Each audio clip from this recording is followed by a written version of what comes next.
नमस्कार साथियों, स्वागत है आप सभी का आपके अपने एजुकेशनल प्लेटफॉर्म एग्जाम फैक्ट पर। तो साथियों, जो पहली हमारे पास क्लास थी वो थी इंट्रोडक्शन टू अकाउंटिंग। जो हमारी क्लास फर्स्ट थी वो ऑलरेडी अपलोडेड हो चुकी है। अब हम यहाँ पे क्लास सेकंड, इसके अंदर हम अकाउंटिंग प्रिंसिपल्स को यहाँ पे पढ़ने वाले हैं, उसको शुरू करते हैं। तो साथियों, बिना देर करते हुए चलो शुरू करते हैं। सबसे पहला हम बात करते हैं, क्योंकि देखिए एग्जाम के अंदर जो क्वेश्चंस पूछे जाते हैं ना, वो सीधे क्वेश्चंस बिल्कुल नहीं पूछे जाते। इस बात को आपको भी समझना होगा। ठीक है, सीधे क्वेश्चन ना पूछे जाने का मतलब पूछा ऐसे जाता है जिससे कि अगर आपको इनका जो असली मीनिंग क्लियर है तब तो कोई इशू नहीं है, लेकिन अगर आपने एज इट इज रट्टा मार लिया, चीज़ों को समझे बगैर यहाँ पे कि भी एज इट इज क्वेश्चन पूछा जाएगा, तो ये तो बहुत रेयर चांसेस होते हैं। तो यहाँ पे ट्रिक्स यानी कि क्वेश्चंस को स्टेटमेंट के रूप में बना के आपसे पूछा जाता है। तो इसीलिए हमको इन सभी टॉपिक्स को बिल्कुल अंडरस्टैंड करना होगा, समझना होगा, तभी जाके हम उन क्वेश्चंस को सॉल्व कर पाएंगे। तो जैसे कि सबसे पहले हमारे सामने है meaning of accounting and principles. भाई, हमारे जो लेखांकन है, उनके जो सिद्धांत हैं, उसके बारे में बात करता है। तो इसका इंट्रोडक्शन देने से पहले है ना, एक चीज़ ध्यान में रखें। एक बात बताइए, क्या हमने पिछले चैप्टर के अंदर या पिछली क्लास के अंदर ये नहीं सीखा कि हमारे पास जो अकाउंटिंग है वो भाषा का काम करती है? जी हाँ, हमने सीखा। क्या था अकाउंटिंग? क्या है अकाउंटिंग? है बिजनेस की भाषा। और क्या भाषा के कुछ निश्चित नियम नहीं होते? मेरे दो तीन सवाल हैं, मैं आपसे पूछ रहा हूँ। निश्चित नियम नहीं होते हैं क्या? आप कहोगे जी हाँ बिल्कुल होते हैं। और इन नियमों को हम लोग क्या नाम देते हैं? व्याकरण। यानी कि किसी भी भाषा को लिखने के, ठीक है, किसी भी भाषा को लिखने के या बोलने के कुछ नियम होते हैं, और नियमों को हम यहाँ पे कहते हैं व्याकरण। या यूँ कहा जाए कि भी कोई भी भाषा बोलनी है, लिखनी है, तो भाई उसके कुछ रूल्स को हमने फॉलो करना होता है। ठीक है, ताकि ईस्ट हो या वेस्ट, आप जब वो भाषा बोले तो फर्क ना पड़े, सभी उस भाषा को समझ पाए। तो क्या चीज़ है वहाँ पे इंपॉर्टेंट? व्याकरण, जिसको हम कहते हैं रूल्स। अब हमारे पास जो अकाउंटिंग प्रिंसिपल है ना बॉस, ये यही तो है। जी हाँ, ये यही है। और इन्हीं की वजह से ही आप कहीं भी किसी भी कंट्री के अंदर जाओगे, वहाँ के अकाउंटिंग को देखते ही समझ जाओगे कि हाँ भाई, ये क्या कहना चाह रहा है इन स्टेटमेंट को। यानी कि आपने ज़्यादा माथापच्ची करनी ही नहीं, आपने रूल्स पढ़ लिए, आपको नियम पता है, तो आप इजीली इन चीज़ों को समझ पाओगे। तो चलिए बिना देर करते हुए अब इनके मतलब पे आ जाते हैं। तो सबसे पहला जो लेखांकन है, उसके सिद्धांतों से तात्पर्य ऐसे सर्वमान्य नियम जिनको विश्व के सभी देशों ने स्वीकृति दी। यानी कि ये क्या है? सर्वमान्य नियम, जिनको क्या कर दिया? विश्व के सभी देशों ने अपनी एक्सेप्टेंस दे रखी है भाई, ताकि जो हमारे फाइनेंशियल स्टेटमेंट्स हैं उनके अंदर यूनिफॉर्मिटी लाई जा सके, उनके अंदर एक रूपता लाई जा सके। क्लियर? तो ये सबसे पहला तो मतलब है कि ये क्या है भाई? ये हमारे पास नियम है। और कौन से नियम है? सर्वमान्य। सिंपल सी बात है। अगले पॉइंट में कहता है कि भी इन जो प्रिंसिपल्स हैं इनको हम यहाँ पे गैप, ठीक है, गैप कहते हैं। यानी कि जनरली एक्सेप्टेड अकाउंटिंग प्रिंसिपल्स, इनको यहाँ पे कहा जाता है, या गैप्स कहा जा सकता है, क्योंकि कई जगह पे गैप्स लिखा मिलता है, तो कोई चिंता वाली बात नहीं है इधर। ठीक है, नेक्स्ट। ये सिद्धांत लेखपालक का मार्गदर्शन करते हैं। क्या करते हैं भाई? जो भी अकाउंटेंट है, यहाँ पे लेखपालक का मतलब अकाउंटेंट ही है भाई, कि जो भी अकाउंटेंट है उसको गाइड करते हैं कि आपने किस प्रकार से बिजनेस ट्रांजैक्शन को रिकॉर्ड करना है और किस तरीके से उनकी जो रिपोर्ट है वो तैयार करनी है। तो इन शॉर्ट, अगर एक लाइन में इनको कहना पड़ जाए, तो हमारे पास जो अकाउंटिंग प्रिंसिपल्स हैं वो ऐसे सेट ऑफ रूल्स हैं, ठीक है, सेट ऑफ रूल्स हैं जो क्या करते हैं? अकाउंटिंग के या अकाउंटेंट को क्या करते हैं? गाइड करते हैं। ठीक है, और किस लिए गाइड करते हैं? To create accounts. भी अकाउंट बनाने कैसे हैं? एंड रिपोर्ट, और किस तरीके से रिपोर्ट बनानी है। तो ये जो भी रूल्स हैं वो एक अकाउंटेंट को बताते हैं कि भाई साहब आपको कैसे काम करना है, कैसे अकाउंटिंग करनी है, और किस तरीके से आपने रिपोर्ट्स पब्लिश करनी है, प्रिपेयर करनी है। आई होप कि आप इस कॉन्सेप्ट को समझ गए होंगे कि भी अकाउंटिंग प्रिंसिपल्स होता क्या है। अब यहाँ पे अगली स्लाइड पे बोले सर, जो अकाउंटिंग प्रिंसिपल्स है ना, उनके कुछ फीचर्स होंगे। तो यहाँ पे फीचर्स की बात करता है तो सबसे पहले देखो भाई, जो अकाउंटिंग प्रिंसिपल्स है ना, वो एक समान नियमों के सेट हैं। ये पिछली स्लाइड पे हम लोगों ने क्लियर करा, जो कि अकाउंटिंग के अंदर एक रूपता लाने हेतु निर्मित किए गए। और दूसरी बात, ये मानव निर्मित है सर। ये जो जितने भी सिद्धांत है मैनमेड ही तो है भाई, इंसानों ने अपने नॉलेज का इस्तेमाल करा, इंसानों ने अपने ज्ञान का इस्तेमाल करके इन नियमों को बनाया है ताकि यूनिफॉर्मिटी लाई जा सके, ताकि अकाउंटिंग के अंदर जो है कि भी प्रॉपर तरीके से काम हो सके। नेक्स्ट, ये लचीले हैं। अब बंदा कहेगा नहीं सर, कहा जाता है कि भी इनको रूल बोला, और रूल तो सर यहाँ पर बिल्कुल भी फ्लेक्सिबल नहीं होता। ठीक है, बिल्कुल भी फ्लेक्सिबल नहीं होता। तो ध्यान दे, रूल जो है वो अन्य सभी सिचुएशंस के अंदर फ्लेक्सिबल नहीं होते हैं, उनमें लचीलापन नहीं होता है। लेकिन हमारे यहाँ पे क्या हो रहा है कि भी इसके अंदर थोड़ा सा मॉडिफिकेशन करने की इजाज़त दी जाती है कि आप थोड़ा बहुत इसके अंदर मॉडिफिकेशन कर सकते हो, इसीलिए इसको यहाँ पे फ्लेक्सिबल बोला गया है। कोई चिंता वाली बात नहीं है। ठीक है, नेक्स्ट हमारे पास भाई, ये सिद्धांत सर्वमान्य है जिन्हें विश्व के सभी देशों द्वारा मान्यता प्राप्त है। तो यहाँ पे क्वेश्चन कैसा जनरेट होएगा सर, किस तरीके का क्वेश्चन? तो मैं एक थोड़ा सा आइडिया दे रहा हूँ आपको कि क्वेश्चन किस तरीके से इस पॉइंट से या इस स्लाइड से जनरेट हो सकता है या पिछली स्लाइड से जनरेट हो सकता है। तो दोनों के बारे में बात करते हैं। तो सबसे पहले हमारे पास वो कह सकता है, from the following which is not the feature या which is the feature of accounting principle. कहता है कि भी निम्न में से कौन सी लेखांकन की विशेषता है या कौन सी लेखांकन की विशेषता नहीं है। या फिर वो स्टेटमेंट में दे देगा आपको, वहां पे आपको फाइंड आउट करना होगा कि वो कहते हैं ना कारण और परिणाम दे दे।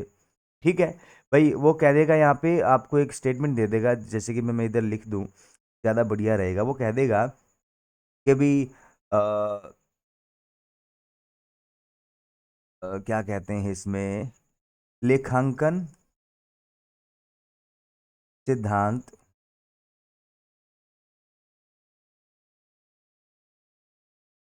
पूर्ण नहीं है। ये एक स्टेटमेंट दे दी, लेखांकन सिद्धांत पूर्ण नहीं है। और नीचे दे देगा क्योंकि ये मानव निर्मित है, मानव निर्मित है। अब यहाँ पे आपको दे देगा ABCD 4 ऑप्शन। वो कह देगा कि भी पहला सही है और दूसरा गलत, या फिर कह देगा दोनों सही हैं, या फिर कह देगा पहला सही है और दूसरा इसकी सही व्याख्या करता है। तो अब ये बताओ, सही व्याख्या, ये व्याख्या होता है, व्याख्या बोल दिया मैंने, लिख दिया इधर। तो व्याख्या, तो यहाँ पे option c is the right answer. कहते हैं कि भी हाँ, ये भी सही भी पूर्ण नहीं है अपने आप में। क्यों? अगर पूर्ण होते तो भाई साहब इनमें फ्लेक्सिबिलिटी की जरूरत ही नहीं पड़ती। ठीक है, और फ्लेक्सिबिलिटी क्यों आई? क्योंकि ये मानव निर्मित है। तो दोनों इस तरीके से स्टेटमेंट के रूप में भी आपसे क्वेश्चन यहाँ से पूछा जा सकता है। तो आप अपने आप को थोड़ा सा रेडी रखें इन चीज़ों के लिए। Next, kind of accounting principles. तो यहाँ पे सीधे तौर पे है ना, देखो लिमिटेशंस भी आती हैं, वे इनकी लिमिटेशन को भी हम यहाँ पे थोड़ा सा वैसे जान लेते हैं कि भी बोले सर जो अकाउंटिंग प्रिंसिपल्स हैं इनकी क्या क्या सीमाएं हैं। तो यही इनकी सीमा बन जाती है भाई। बोले क्या भाई, यहाँ पर मानव निर्मित है और इनमें परिवर्तन, कहता है अधिक या परिवर्तन संभव नहीं है। तो देखो, कुछ हद तक परिवर्तन पॉसिबल है, लेकिन मोस्टली रूल होने के कारण ये ज़्यादा फ्लेक्सिबल नहीं होते हैं। तो ये भी ध्यान दे, कहते हैं कि इनको यहाँ पे रिज कहा जा सकता है, इनको यहाँ पे अनफ्लेक्सिबल, इनफ्लेक्सिबल कहा जा सकता है। तो उस चीज़ का भी ध्यान में रखें। और ये कहा जा सकता है कि भी एक ही काम के लिए कई अलग अलग प्रिंसिपल्स का इस्तेमाल किया जा सकता है, या कई बार एक प्रिंसिपल दूसरे प्रिंसिपल का उल्टा हो जाता है, कॉन्ट्रा हो जाता है, या यूं कहा जाए कि वाइस वर्सा हो जाता है। यानी कि एक प्रिंसिपल कहता है कि एक काम ऐसे होना चाहिए, दूसरा प्रिंसिपल कहता है नहीं भाई ये काम ऐसे होना चाहिए। यानी कि एक प्रिंसिपल दूसरे प्रिंसिपल का कई बार एंटी यानी कि उल्टा बन जाता है, जिसकी वजह से प्रॉब्लम यहाँ पे आ जाती है। तो ये लिमिटेशन कह सकते हो आप, दो चार से। नेक्स्ट कहता है काइंड ऑफ अकाउंटिंग प्रिंसिपल्स। बोले सर जो लेखांकन के जो सिद्धांत है ना उनके प्रकार। ठीक है, प्रकार तो कितने प्रकार के हैं? तो देखो भाई, पहली तो बात, इनको अलग अलग नामों से जाना जा सकता है। इनको मान्यताएं कहा जा सकता है, परिपाटियां कहा जा सकता है, अवधारणा कहा जा सकता है। अब इन्हीं बातों को बेस मानते हुए है ना उसने यहाँ पे क्या करा, इसका क्लासिफिकेशन करा। बोले क्या, पहला पॉइंट लेखांकन अवधारणाएं या मान्यताएं, दूसरा हमारे पास परिपाटियां, अकाउंटिंग कन्वेंशन कहते हैं हिंदी में भाई, सॉरी इंग्लिश में, ठीक है। अब अकाउंटिंग कॉन्सेप्ट्स एंड एजम्पशंस और अकाउंटिंग सॉरी कन्वेंशंस हमारे पास, ठीक है। ये दो प्रकार से हम यहाँ पे अकाउंटिंग प्रिंसिपल्स को क्लासिफाई कर सकते हैं। अब हम यहाँ पे बात करते हैं अकाउंटिंग कॉन्सेप्ट्स क्या है। तो देखो बेसिक जो कॉन्सेप्ट है ना वो तो ये तीन है भाई, ठीक है। अगर आपसे पूछ ले, कहता है कि भी मेन अकाउंटिंग कॉन्सेप्ट्स कौन से हैं, तो यहाँ पे इन तीनों में से कोई एक मिलेगा, ठीक है। अब ध्यान दे ये क्या क्या होते हैं, तो सबसे पहले नाम थोड़ा सा दिमाग में बैठा ले कि हाँ कौन कौन से प्रिंसिपल्स हैं। तो लेखांकन प्रमाप एक के अनुसार, ठीक है, यानी कि अकाउंटिंग स्टैंडर्ड वन के अकॉर्डिंग जो हमारे पास है पहली अवधारणा है वो है चालू व्यवसाय अवधारणा, मतलब गोइंग कंसर्न कॉन्सेप्ट। दूसरे वाली है एकरूपता यानी कि कंसिस्टेंसी कॉन्सेप्ट। तीसरा है हमारे पास एक्रूवल यानी कि उपार्जन कॉन्सेप्ट। फिर इसके अलावा भी हमारे पास कुछ प्रिंसिपल्स है, उनके बारे में बात करें तो यहाँ पे सेपरेट एंटिटी कॉन्सेप्ट या अलग अस्तित्व धारणा, फिर यहाँ पे मनी मेजरमेंट कॉन्सेप्ट, फिर लेखांकन अवधि अवधारणा, ठीक है।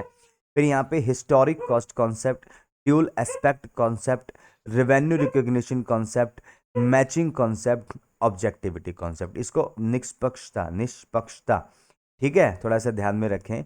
निष्पक्षता हमारे पास है भाई, क्या हो गया,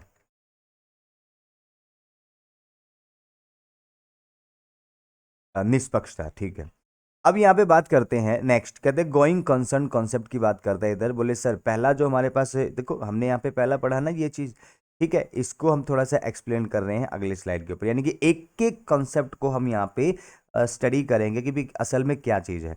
तो ज़्यादा लंबा चौड़ा लिखने के बजाय टू द पॉइंट मैंने यहाँ पे इसके अंदर लिखा है। तो यहाँ पे गोइंग कंसर्न कॉन्सेप्ट, तो कहता है एज पर दिस कॉन्सेप्ट, इस कॉन्सेप्ट के अकॉर्डिंग या इस अवधारणा के अनुसार ये मान लिया जाता है कि जो व्यवसाय है ना भविष्य में लंबे समय तक चलता रहेगा, ठीक है। अब इसकी वजह से क्या हुआ, ऐसा क्यों माना गया, तो पहला पॉइंट इसको मानने का कारण, बोले कि इसकी वजह से ही सर जो स्थायी संपत्ति का जो क्यों कहा जाए कॉन्सेप्ट है ना, ठीक है, वो आ पाया।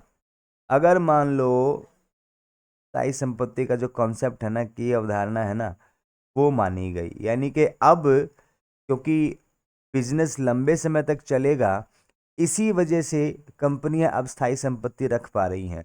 अब सपोज करो एक बिजनेस है जो कि सिर्फ और सिर्फ 5 साल के लिए स्टेब्लिश कराएगा, मान लो गोइंग कॉन्सेप्ट कॉन्सेप्ट कॉन्सेप्ट है ही नहीं, सिर्फ 5 साल के लिए, तो क्या वो बिजनेस ऐसी असेट्स में इन्वेस्ट करेगा जो ऐसा मान लो कि भी 20-20 साल तक यूज करी जा सकती हैं? जी नहीं, वो हैवी इन्वेस्टमेंट करने से बचेगा, क्योंकि उसको पता है 5 साल के बाद तो उसने बिजनेस को बंद ही करना है। तो वो कभी भी हैवी इन्वेस्टमेंट नहीं करेगा, और वो कभी भी हैवी असेट्स में, यानी कि भी जो महंगी असेट्स हैं, बड़ी बड़ी इंफ्रास्ट्रक्चरल जो असेट्स हैं उनके अंदर वो कभी भी इन्वेस्ट नहीं करेगा, क्योंकि उसको पता है कि भी विद इन 5 ईयर अगर उसको इसकी अमाउंट कवर करनी है तो उसका प्रोडक्ट बहुत ही ज़्यादा प्रीशियस हो जाएगा, बहुत ही ज़्यादा महंगा हो जाएगा, जिससे उसको मार्केट में कंपटीशन टफ मिलेगा। तो इस सिचुएशन में वो क्या करेगा, हमेशा चीप क्वालिटी की गुड्स को मैन्युफैक्चर करेगा, और हमेशा यूँ कहा जाए लॉन्ग टर्म असेट्स के अंदर इन्वेस्ट करने से बचेगा। तो ये ध्यान में रखें इस चीज़। और इसी की वजह से ही तो उधार लेना और देना पॉसिबल हो पाया भाई, ठीक है। अब यहाँ पे ध्यान दे वो क्या करेगा, कहते हैं कि भी विच कॉन्सेप्ट ऑफ अकाउंटिंग, या जो हमारे पास है कि भी लेखांकन की कौन सी अवधारणा के तहत क्या व्यवसाय में स्थायी संपत्तियों को रखा जाना संभव हुआ। तो कौन सा कॉन्सेप्ट आया है हमारे पास, ये गोइंग कंसर्न कॉन्सेप्ट के अकॉर्डिंग। फिर यहाँ पे बात करता है उधार लेन देन को रिकॉर्ड करने में सहूलियत देने के लिए कौन से कॉन्सेप्ट का इंपॉर्टेंस है, या कौन सी अवधारणा जिसकी वजह से उधार लेन देन बुक ऑफ अकाउंट्स में लिखा जाना संभव हो पाया, या यूं कहा जाए कि उधार लेन देन संभव हो पाया। तो वो चीज़ हमारे पास कौन सा, गोइंग कंसर्न कॉन्सेप्ट ही आता है। तो इस बात को ध्यान में रखें। Next, consistency concept. तो देखिए कोई भी एक बिजनेस है, कोई भी एक बिजनेस है, वो क्या चाहता है, वो चाहता है कि उसके अकाउंट्स के अंदर या उसके जो भी वो स्टेटमेंट्स बना रहा है उनके अंदर तुलनात्मकता, ठीक है, तुलनात्मकता बनी रहे। यानी कि फर्म ए फर्म बी से कंपैरिजन करना चाहती है, तो वहाँ पे फर्म ए के अकाउंट्स उनके अंदर फर्म बी के अकाउंट्स जैसी ही क्वालिटी होनी चाहिए, तभी यहाँ पे उनमें कंपैरिजन हो पाएगा। या यूं कहा जाए या सॉरी, या यूं कहा जाए, अरे फिर से आ गए। ओहो भाई, पता नहीं कैसे थोड़ा सा धूल की वजह से ऐसा हो पाया है, कभी कभी हो जाता है। तो यहाँ पे कहता है कि भी अकाउंटिंग क्या है, कहते हैं कि भी यहाँ पे कंपैरिजन बना रहे, ये कैसे बना रहेगा। तो कहता है ये तभी बनेगा ना जब आप जो भी अकाउंटिंग मेथड्स इस्तेमाल कर रहे हो उनको हर साल एक जैसा रखो। अब पहले साल, दूसरे साल, तीसरे साल, चौथे साल, हर साल अगर आपने इक्वल अकाउंटिंग मेथड्स को यूज करा है, तो आप अपने ही इस साल के रिपोर्ट्स को या इस साल के जो भी इंफॉर्मेशन है उसको प्रीवियस ईयर से कंपैरिजन कर पाओगे, उससे पिछले साल से कंपैरिजन कर पाओगे, और उससे पिछले साल से कंपैरिजन कर पाओगे। और अगर दूसरी फर्म ने भी हर साल same as it is methods को यूज कर रखा है जो कि आप ही के जैसे बिजनेस में इन्वॉल्व है, तो आप अपने डाटा का उसके या अपने इंफॉर्मेशन को उसके साथ इजीली कंपेराइज कर पाओगे कि नहीं कर पाओगे, तुलना कर पाओगे ना। तो इस तुलना को मेंटेन करने के लिए जो कंपैरिजन है ये पॉसिबल हो जाए, इसीलिए आपको अपने बुक ऑफ अकाउंट्स में क्या करना होगा, कंसिस्टेंसी रखनी होगी, यानी कि एक रूपता रखनी होगी। और इसके लिए आपको यहाँ पे जो रूल्स है ना, या यूँ कहा जाए जो मेथड आपने इस्तेमाल करे हैं, मेथड्स ऑफ अकाउंटिंग, उनके अंदर ज़्यादा चेंजेस नहीं करने, ठीक है, ज़्यादा परिवर्तन नहीं करने। और अगर आप करने ऐसा लग जाओगे, करोगे, तो भाई ये कंसिस्टेंसी की जो कॉन्सेप्ट है ना, ये बेचारा टूट जाएगा, और आपके जो बुक ऑफ अकाउंट्स हैं उनमें कंपैरिजन की फैसिलिटी या कंपैरिजन की जो क्वालिटी है ना वो बरकरार नहीं रहेगी। चलिए अब अगले कॉन्सेप्ट पे चलते हैं। ये कॉन्सेप्ट कहता है एक्रूवल कॉन्सेप्ट। ये एक्रूवल कॉन्सेप्ट क्या होता है भाई, इसको समझ ले पहले। तो उम्मीद करता हूं कि आप सभी ने है ना एक चीज देखी होगी, बोले क्या, जब भी कोई बिजनेस सेल करता है तो वो सेल या तो कैश बेसिस पे करता है या क्रेडिट बेसिस पे करता है। एक्रूवल कॉन्सेप्ट बस इतना कहता है कि भी आप भले ही यूं कहा जाए कि भी माल को नकद बेचो या क्रेडिट बेचो, तो आपने कैश कब रिसीव हुआ उसके ऊपर फोकस नहीं करना, आपने फोकस इस बात पे करना है कि भी ट्रांजैक्शन हो गई ना पूरी, बोले हाँ, कैश मिलता रहेगा जब मिलता रहेगा, लेकिन उसको बुक ऑफ अकाउंट्स में आप तुरंत रिकॉर्ड करो, ठीक है। यानी कि इस ये सॉरी थोड़ा सा है, ये इस है भाई, इस इस अवधारणा के अनुसार आगम को विक्रय के समय या सर्विस देते समय आगम मानकर रिकॉर्ड कर लेने चाहिए। यानी कि जिस वक्त भी आपने सेल करा या सर्विस दी, उसको उसी वक्त अपना रेवेन्यू मान लीजिए आप, और नकद जब मिलेगा तब देखी जाएगी। इससे जो है कि भी कोई संबंध नहीं है कि भी जब कैश मिलेगा तभी आपको बुक ऑफ अकाउंट्स में इसको मेंशन करना है। ये सिंपल सी बात है, जब आपने सेल्स कर दिया उसी वक्त आपने इसको अपना क्या एक्रूवल या अपनी जो है ट्रांजैक्शन मान लेना है, अपना रेवेन्यू मान लेना है, ठीक है भाई। ये हमारे पास है एक्रूवल कॉन्सेप्ट। Next, business. ये तीन कॉन्सेप्ट हमारे पास इंपॉर्टेंट थे भाई, ध्यान दे, ठीक है। ये इनको बेसिक कॉन्सेप्ट ऑफ अकाउंटिंग कहा जा सकता है, यही हमारे पास मेन है, अकाउंटिंग स्टैंडर्ड 1 के अंदर मेनली इनको दिया हुआ है।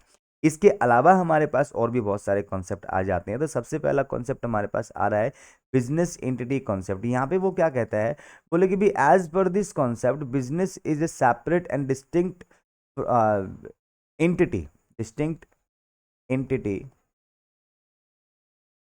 ठीक है, from its owner, creditors and managers. भाई इसके जो मालिक हैं, इसके जो क्रेडिटर हैं, लेनदार हैं, और इसके जो प्रबंधक हैं ना, इनसे बिजनेस का एक अलग ही सेपरेट एंटिटी है, यानी कि एक अलग अस्तित्व है, ठीक है भाई। क्योंकि ये जो चीज़ है ना कि यहाँ पे इन पे कंप्लीटली डिपेंड नहीं है, क्या कहता है वो, सीधी सीधी बात है भाई।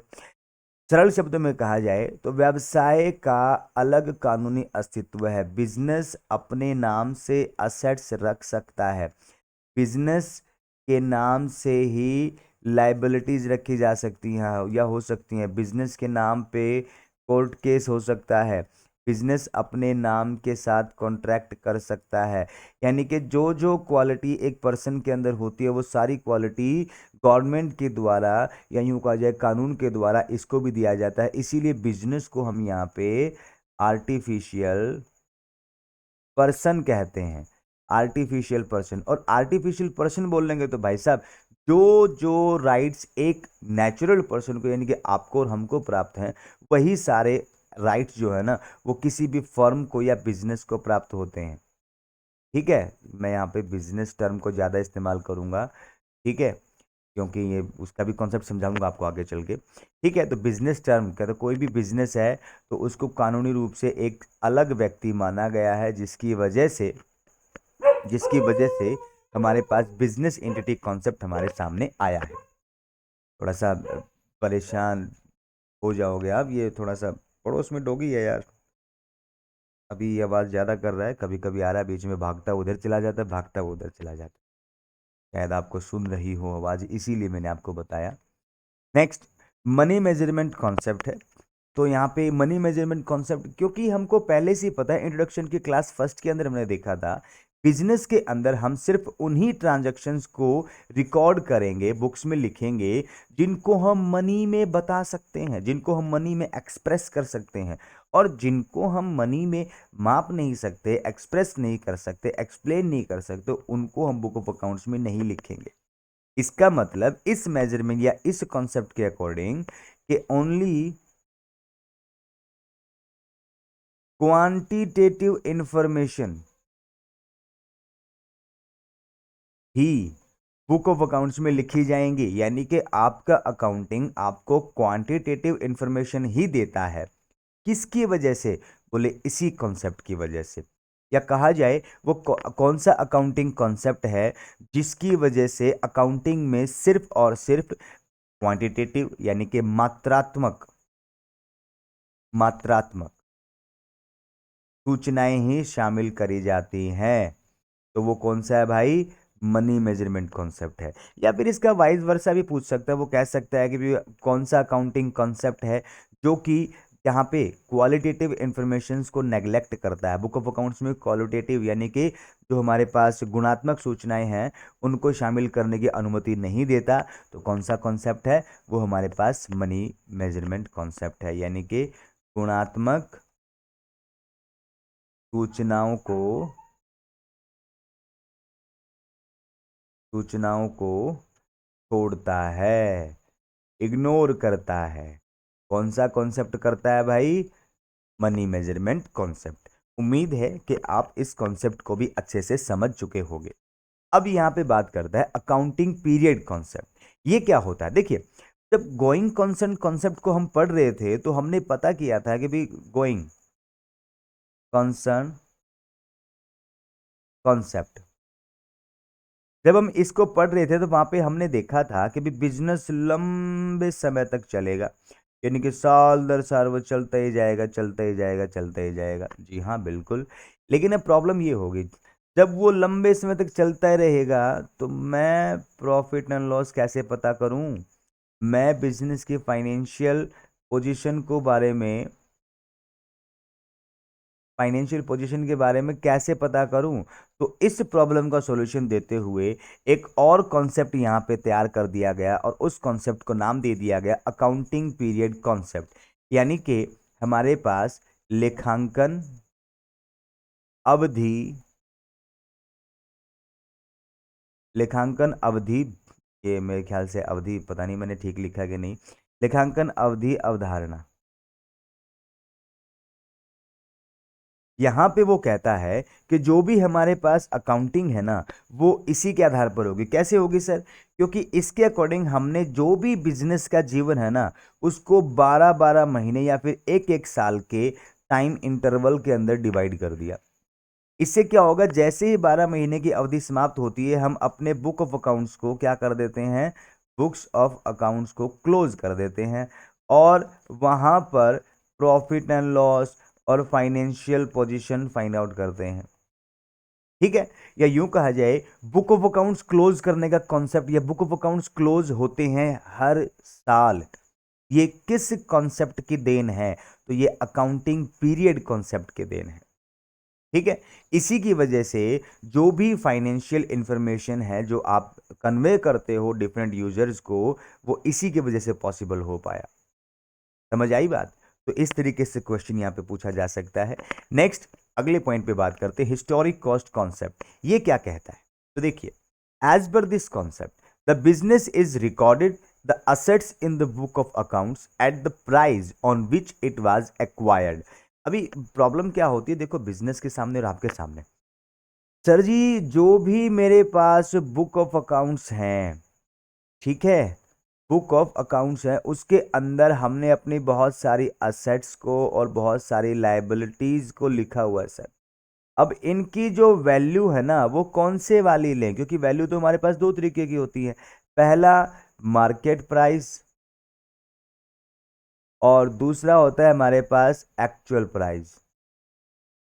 एक्चुअल, तो ये हिस्टोरिकल कॉन्सेप्ट क्या कहते हैं कि आपने बुक ऑफ अकाउंट्स में सारी असेट्स और लायबिलिटीज को एक्चुअल प्राइस जिस पर उसको आपने परचेज करा है या जिस पर आपने उसको एक्वायर करा है, उसी वैल्यू पर उसको बुक ऑफ अकाउंट्स में आप रिकॉर्ड करोगे। और क्योंकि बुक ऑफ अकाउंट्स में लिखने के बाद ये सारी की सारी जो इंफॉर्मेशन है वो हिस्टोरिक नेचर की होती है, ऐतिहासिक होती है, यानी कि हो चुका होता है ना यार, भूतकाल बन चुका होता है। तो इसीलिए इस कॉन्सेप्ट को ही हिस्टोरिक कॉस्ट कॉन्सेप्ट कहा गया है। क्या कहता है, देखो ध्यान से हिंदी में समझा देता हूं इधर, ये जो लिखा हुआ है। तो इस अवधारणा के अनुसार विभिन्न संपत्तियों को व्यावसायिक लेखा पुस्तकों में उसी मूल्य पर दिखाया जाएगा जिस मूल्य पर उनको खरीदा गया है। क्योंकि खरीद मूल्य भूतकाल से रिलेटेड है, अतः इस अवधारणा को ऐतिहासिक लागत अवधारणा के नाम से जाना जाता है। उम्मीद कर रहा हूं कि आपको ये चीज समझ में आई। बोले सर क्वेश्चन क्या पूछा जाएगा इधर से? तो इधर है ना, जो आपका यूं कहा जाए कि बुक ऑफ अकाउंट्स के अंदर जो इंफॉर्मेशन है वो ऐतिहासिक होती है। इसका संबंध किस, या यूं कहा जाए कि भी किस कॉन्सेप्ट के अकॉर्डिंग हम पहचान पाते या कह पाते हैं कि बुक ऑफ अकाउंट्स में इंफॉर्मेशन हिस्टोरिक होती है, या फिर बुक ऑफ अकाउंट्स में एक्चुअल कीमतों को ही लिखा जाता है। ये कौन से कॉन्सेप्ट के तहत हो पाया? तो हिस्टोरिक कॉस्ट कॉन्सेप्ट के तहत ये सब हो पाया। तो क्वेश्चन है भाई, एग्जामिनर किसी भी तरीके से पूछ ले, कोई एक क्वेश्चन तो इधर होता नहीं, क्योंकि क्या होता है, कई बार क्वेश्चन का सिर पकड़ के पूछ लेता है, कई बार क्वेश्चन के पैर पकड़ के आपके सामने पटक देता है, और कई बार उसके गर्दन पकड़ के आपके सामने पटक देता है। ठीक है, और अगर आप रेलवे में कभी बिना टिकट फंसे हो तो आपको पता है आपको बेल्ट से भी पकड़ के पटका जा सकता है। तो वही चीज़ क्वेश्चन को कई बार बेल्ट से पकड़ के आपके सामने पटक देता है। लेकिन स्टेटमेंट तो देखो यार, मीनिंग तो सेम ही होएगा ना। तो पूछे किसी भी एंगल से, तो बस आपने अपने आप को इतना एबल तो बना लेना है कि भी वो या आप जो है हर एक तरीके से क्वेश्चन के आंसर देने के लिए रेडी हो। नेक्स्ट, ड्यूल एस्पेक्ट कॉन्सेप्ट, ये क्या कहता है? इसको हम कहते हैं भाई दोहरा, या यूँ कहा जाए कि भी दो दोहरा लेखा प्रणाली कह सकते हो। ये वो तो अकाउंटिंग कॉन्सेप्ट होता है। यहाँ पे हम लोग कहते हैं भाई जो भी हमारे पास है कि भी द्विपक्ष, हाँ द्विपक्षीय, हिंदी में कहते हैं इसको द्विपक्षीय, द्विपक्षीय अवधारणा। ठीक है, द्विपक्षीय अवधारणा।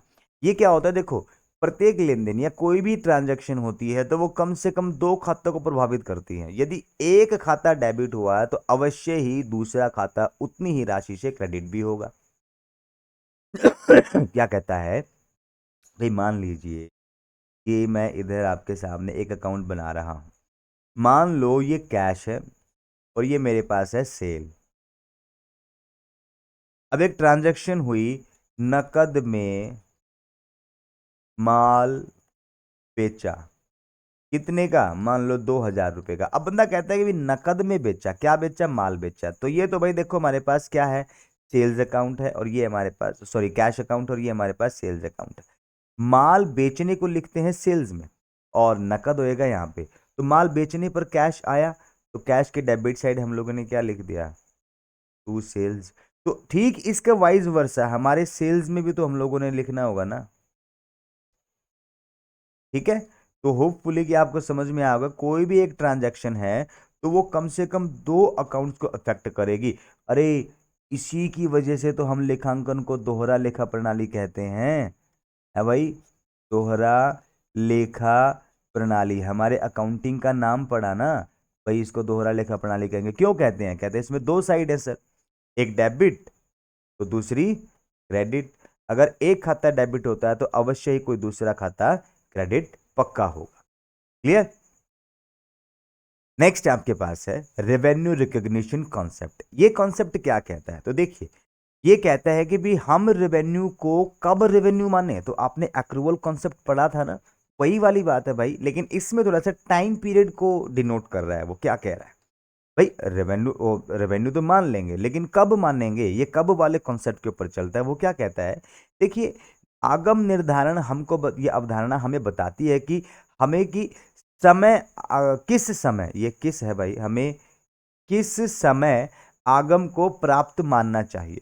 यानी कि वो कौन सा समय होगा जहां पर उसको रेवेन्यू को हमने रिकॉग्नाइज कर लेना चाहिए। तो यहाँ पे साफ साफ कहता है भाई, देखो, उसी समय रेवेन्यू मान लेंगे उसको जिस समय हमने यहाँ पे जो गुड्स है ना उनका मालिकाना अधिकार ग्राहक को सौंप दिया, या फिर उस समय जब ग्राहक भुगतान करने के लिए लीगली क्या है, ऑब्लिगेट हो। भाई अब वो लाइबल है उस पेमेंट को करने के लिए नेसेसरीली, तो तब हम यहाँ पे बात करेंगे कि भी हाँ उसी वक्त रियलाइजेशन मान लेंगे, सॉरी रिकॉग्निशन मान लेंगे। अब बंदा कहेगा सर जी वैसे तो ठीक है, आपकी बात समझ में आई इधर से, लेकिन इसका असल मीनिंग क्या है? तो देखिए, ये क्या हुआ उसको बात को समझ लो। मैंने थोड़ी देर पहले कहा था कि भी गोइंग कंसर्न कॉन्सेप्ट की वजह से उधार लेन देन पॉसिबल हो पाया, उधार लेन देन की रिकॉर्डिंग पॉसिबल हो पाई। लेकिन एक बात बताओ कि भी एक व्यक्ति ने साल 2015 में माल बेचा, सेल करी थी उधार में, और जो भी व्यक्ति जिसको बेचा था उसने साल 2017 के अंदर पेमेंट करी। अब मुझे ये बताओ कि ये जो पेमेंट करी, ये जो पैसा आया, ये 2017 की इनकम है कि 2015 की? आप कहोगे सर जी मिला 2017 में है, लेकिन इनकम तो इसी साल की है। आपने ये कॉन्सेप्ट बनाया कैसे? इसी की वजह से है, आपने रेवेन्यू इसको इसी वक्त मान लिया था ना, पेमेंट मिलती रहे बाद में, फर्क नहीं पड़ता उस बात का। ठीक है, तो ये 2015 का ही रेवेन्यू यहाँ पे ट्रीट किया जाएगा। आई होप कि आपको ये कॉन्सेप्ट भी समझ में आ गया होगा। ठीक है, नेक्स्ट आपके सामने है मैचिंग कॉन्सेप्ट। ये क्या होता है? तो कहते हैं with the help of this concept we are able to determine the net profit of the business. बोले कि सर इसी की वजह से तो हम यहाँ पे जो नेट प्रॉफिट वाला कॉन्सेप्ट है ना, ये नेट प्रॉफिट है या लॉस है, वो फाइंड आउट कर पा रहे हैं सर। इन शॉर्ट यहाँ पे क्या कह रहा है, वो कह रहा है कि भाई आपकी जो इनकम है ना उसमें से आपने अपने एक्सपेंडिचर को मानना है। मैचिंग कॉन्सेप्ट यानी कि मिलान करना है आपने अपनी आय का अपने खर्च के साथ। ठीक है, और इसका डिफरेंस क्या होगा? अगर आपकी इनकम ज्यादा है तो आपको यहाँ पे क्या प्रॉफिट मिलेगा, और अगर आपकी इनकम कम है तो भाई आपको लॉस मिलेगा। तो मैचिंग कॉन्सेप्ट क्या कहता है कि इस अवधारणा के अनुसार जो भी आपको रेवेन्यू मिला है, जो भी आपकी इनकम हुई है, उसमें से जो यानी कि भी किए गए हैं, उसमें से जो भी खर्चा आपने आगम को यानी कि उस इनकम को कमाने के लिए किया वो सब घटा दो। इस इनकम को कमाने के लिए ही तो ये सारे खर्च कर रखे होंगे, ये घटा दो, जो भी बचेगा वो आपको प्रॉफिट होगा या लॉस होगा। यानी कि नेट प्रॉफिट किसका रिजल्ट है? तो कहते हैं कौन से कॉन्सेप्ट के तहत हम यहाँ पर शुद्ध लाभ या हानि ज्ञात कर पाते हैं? तो वो मैचिंग कॉन्सेप्ट के तहत ये सब पॉसिबल हो पाया भाई, ये ध्यान में रखें। इसको हम हिंदी में कहते हैं मिलान अवधारणा। ठीक है, कौन सी अवधारणा? मिलान अवधारणा। उम्मीद कर रहा हूं कि आपको ये कॉन्सेप्ट भी समझ में अच्छे से आ गया होगा। अब यहाँ पे अगले स्टेप पे ऑब्जेक्टिविटी। ऑब्जेक्टिविटी को यहाँ पे है ना थोड़ा सा समझवा दूं। कहता है भाई पक्षपात रहित। ठीक है, इसको समझ लीजिए। यहाँ पे कहता है देखिए भाई, क्योंकि एक अकाउंटेंट लगा लो या मैनेजर लगा लो, उसको कुछ व्यावसायिक ट्रांजैक्शन से रिलेटेड कुछ डिसीजंस लेने होते हैं, कुछ निर्णय लेने होते हैं, क्योंकि सारा काम अकाउंटिंग का उनके थ्रू ही हो रहा होता है भाई। तो इस अवधारणा के अनुसार व्यवसाय की पुस्तकों में जो भी ट्रांजैक्शन लिखी जा रही हैं वो व्यक्तिगत पक्षपात से प्रभावित नहीं होनी चाहिए। यानी कि पर्सनल जो बायसनेस है ना वो आपके अकाउंटिंग में झलकनी नहीं चाहिए। वहां पर आप जो भी डिसीजन ले रहे हो, वहां पर आप ट्रांजैक्शन से रिलेटेड जो भी डिसीजन ले रहे हो वो आपका पर्सनल बायसनेस से दूर होना चाहिए, उसका आपकी व्यक्तिगत पक्षपातपूर्ण रवैये से कोई लिंक नहीं होना चाहिए। क्योंकि अगर मान लीजिए ऐसा हुआ, अगर ऐसा हुआ तो हो सकता है कोई गलत इंटेंशन से यार किसी बंदे के अकाउंट में ज़्यादा अमाउंट को डिपॉजिट करा दे या ज़्यादा लाइबिलिटी क्रिएट कर दे उस पर्सन की। तो ऐसा यहाँ पे हो सकता है, इनके फ्रॉड होने के चांसेस ज़्यादा बढ़ जाते हैं फिर अगर पक्षपात रवैया अपनाओगे तो आपको क्या करना होगा, आपको न्यूट्रल अप्रोच रखनी होगी अकाउंटिंग के टाइम पे। ये कॉन्सेप्ट हमको यहाँ पे ये समझाता है। क्लियर। नेक्स्ट आपका जो है अकाउंटिंग कन्वेंशन आ जाता है। ये बड़ी खूबसूरत चीज है भाई। देखो कॉन्सेप्ट क्या होता है और कन्वेंशन क्या होता है। एक चीज मैं एक बीच में स्लाइड डालना भूल गया, शायद वो मैंने डालनी चाहिए थी। कोई बात नहीं, जब आपको पीडीएफ मिलेगी तो वो स्लाइड आपको डली मिलेगी ऑलरेडी। बंदा कहता है बोले सर जी बाकी तो सारा का सारा ठीक है, हमें एक तो चीज बताओ। बोले क्या? अवधारणा और परिपाटी। असल में है क्या सर? तो देखिए अवधारणा है भाई निश्चित नियम। किसी भी कंपनी को इन नियमों को मानना ही होगा। कैसे मानना होगा? आंख बंद करके। यानी कि विश्व का कोई भी, सभी देशों ने उनको मान लिया, तो विश्व का कोई भी या किसी भी देश की कंपनी अगर उन रूल्स को फॉलो नहीं करती तो उसके बुक ऑफ अकाउंट्स को रिकॉग्नाइज नहीं किया जाएगा। यानी कि कॉन्सेप्ट्स को एक्सेप्ट करना या कॉन्सेप्ट्स को अपने अकाउंटिंग में मानना, it is very much necessary. इसके बगैर आपके बुक ऑफ अकाउंट्स नहीं बनेंगे भाई। लेकिन जो परिपाटियां होती है ना, इनके बारे में थोड़ा सा अलग है, क्योंकि इनको हम कह सकते हैं परंपराएं। ठीक है सर जी, परंपराएं हैं। तो एक मुझे एक बात बताओ, क्या आज के टाइम पे भी आप परंपराओं में परिवर्तन नहीं कर रहे? अरे अगर मैं एक सीधा सा एस्टिमेट लगाऊं तो जैसे त्योहारों पर हम पहले अपने जो है कि भी जो भी परंपराएं हुआ करती थी उनको फॉलो किया करते थे, क्या आज के टाइम पे हैं? क्या आज के टाइम पे ऐसा है कि हम उन परंपराओं को एज इट इज फॉलो कर रहे हैं? अब कहने को तो दिवाली पे हम लोग यहाँ पे भाई घी के दीपक जलाया करते थे। क्या अब लोगों के पास घी नहीं है तो क्या ऑयल आ गया? क्या अब देखो दिए तो जल रहे हैं ना, लेकिन परंपराएं हैं तो उनको पूर्ण रूप से नहीं। तो यहाँ पे परिपाटियों के अंदर ये कंप्लीटली किसी भी ऑर्गेनाइजेशन या किसी भी बिजनेस के ऊपर डिपेंड करता है कि वो उनको एज इट इज एक्सेप्ट करे या उनमें परिवर्तन करके उनको एक्सेप्ट करे या ना करे। लेकिन इनके अंदर ऑब्लिगेशन है कि भी ये आपको मानने ही मानने, इनके ऊपर ज्यादा ऑब्लिगेशन नहीं है। तो ये इसीलिए कन्वेंशन की कैटेगरी में आती हैं, सहूलियतदार जो परंपराएं हैं उनकी कैटेगरी में। तो इस बात का ध्यान रखें। अब बात करते हैं, बोले सर ठीक है हमारे पास कॉन्सेप्ट्स हो चुके हैं, अब हम यहाँ पर कन्वेंशंस के बारे में बात करते हैं, परिपाटियों के बारे में बात करते हैं, ये सब होता क्या है। तो चलिए मेरे प्यारे विद्यार्थियों, अब तो विद्यार्थी कह ही सकता हूँ यार, ठीक है, बंधुओं, मित्रों, बहनों, क्योंकि आप भविष्य के अध्यापक हैं तो इसीलिए मेरे भावी गुरुजनों, लेखांकन की जो परिपाटियां हैं और जो परंपराएं हैं भाई, उनको अकाउंटिंग करते समय सामान्यतः स्वीकार किया गया है। सामान्यतया ध्यान में रख लो, सामान्यतः, ये नहीं है कि स्वीकार किया गया, सामान्यतः स्वीकार कर लिया सबने, हाँ भाई चलो हम इनको मान लेंगे। अब ये इनके प्रकार है वो क्या क्या है, तो देखो सबसे पहली जो टाइप आ रही है वो आती है पूर्ण प्रकटीकरण की परंपरा। ठीक है, इसमें क्या होता है सर? तो देखिए आपने जो अकाउंटिंग की जो इन्फो है या इंफॉर्मेशन है, या यूं कहा जाएगा भी सूचना है, वो पार्टी 1, पार्टी 2, पार्टी 3, पार्टी 4 सबको देनी है कि नहीं देनी है? देनी है ना। बोले कि आप इनको है ना बिजनेस से related each and every info, भाई वो सारी सूचनाएं दोगे जो आपके बिजनेस में हुई है, भले ही इनको उसकी जरूरत है या नहीं, फर्क नहीं पड़ता। यानी कि आप तो भाई अपने बुक ऑफ अकाउंट्स में है ना हर एक चीज को मेंशन करोगे, यानी कि जो भी इंफॉर्मेशन आपके बिजनेस में हुई है उसको आप करोगे। बोले कौन सी सर? तो यहां पर दोनों तरह की इंफॉर्मेशन की बात करता है, क्वांटिटेटिव और ऐसी इंफॉर्मेशन जो कि क्वालिटेटिव, अभी क्वांटिटेटिव बनी ही नहीं, वो सिर्फ क्वालिटेटिव इंफॉर्मेशन है, तो उनको भी। और कंटीजेंट लायबिलिटी अगर कोई है तो उसको भी इसके अंदर शामिल करता है। कैसे भाई? देखो, क्वांटिटेटिव इन्फो तो आपके बुक ऑफ अकाउंट्स में पहले से शामिल है, तो वो तो आपने एक्स्ट्रा एफर्ट करने की जरूरत ही नहीं है।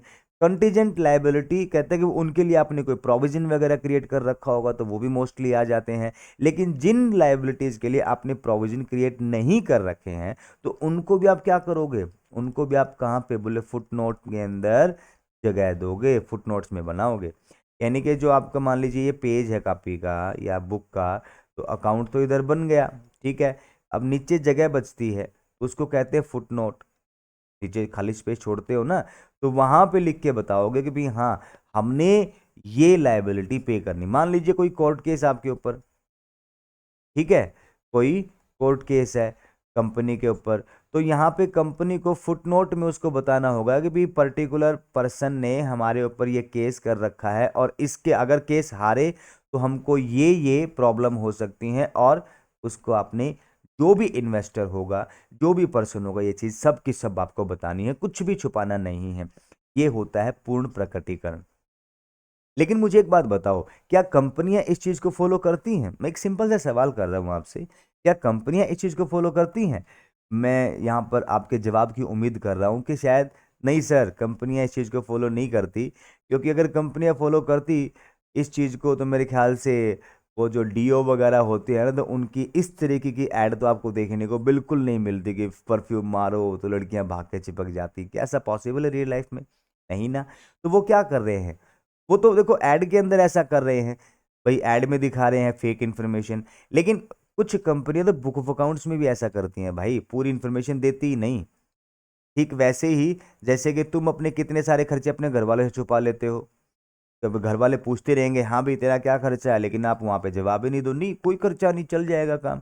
ठीक है, ऐसी प्रॉब्लम तो वैसे ही कंपनियां भी करती हैं। तो इस समस्या से जूझने के लिए आपको थोड़ा सा प्रॉब्लम रहती है भाई इस चीज। अब अगले पॉइंट पे आ गए। अगले पॉइंट पे अनेक समझदार से आदमी बैठा था, बोला भाई देख ऐसा है क्या, पार्टी वन को इंफॉर्मेशन एन चाहिए, लेकिन तुम उनको M N O P Q R S T सब दे रहे हो यार। उसको तो नहीं चाहिए, उसको तो सिर्फ एन नामक इंफॉर्मेशन चाहिए। पार्टी टू को यहां पर एल क्यू टी चाहिए, लेकिन तुम उसको वो सब दे रहे हो। मतलब कहना क्या चाह रहा है?